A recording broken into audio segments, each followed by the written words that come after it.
Баршаңызға сәлем. Бүгін ең дәмді борщтың құпиясымен бөлісемін. Лайк басып, каналыма подписать етуді ұмытпаңыздар. Әрқашан сіздермен жаңа рецепттермен бөлісіп отырамын. Ең алдымен етімізге 2 литр салқын суымызды құйып, бетін жауып қайнағанша қоямыз. Қайнаған соң көбігін алып, осылай тазалап аламыз. Одан соң бетін жауып, жай отта 2 сағат қайнатамыз. Етіміз піскенше көкөністерімізді дайындауға кірісеміз. Капустамызды осылай жіңішке қылып тураймыз және ортасынан бір бөліп майдалаймыз. Енді пиязымызды да жұқа жіңішке қылып турап аламыз және оны да майдалап шығамыз.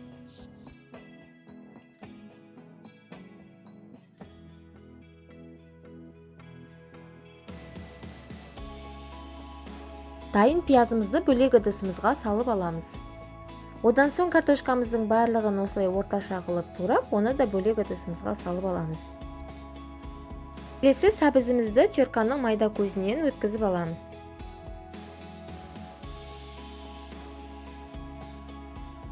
Қызылшамызды да теркамыздың майда көзінен дәл солай өткізіп аламыз. Міне біз көкөністеріміздің барлығын алдын ала осылай дайындап алдық.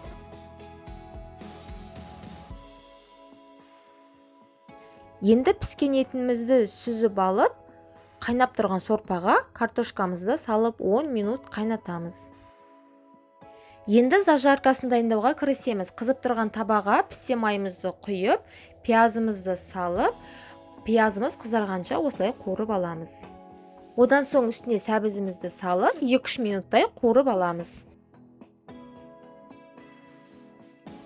Одан соң үстіне қызылшамызды салып, дәміне қарай тұз салып, 2-3 минуттай тағы да қуырып аламыз.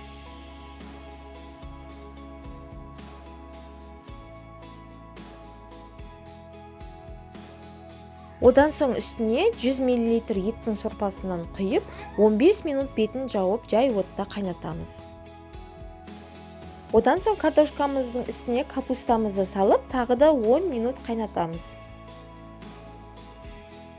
Одан соң піскен етімізді майдалап турап, сорпамызға салып, жақсылап араластырып, үстіне дайын болған зажаркамызды салып, тағы да жақсылап араластырып, бетін жауып, 3 минут тағы да қайнатып аламыз.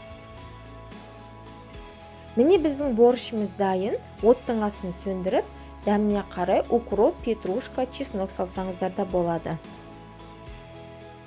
Дәл осы рецептпен жасасаңыздар, борщтарыңыз өте дәмді шығады.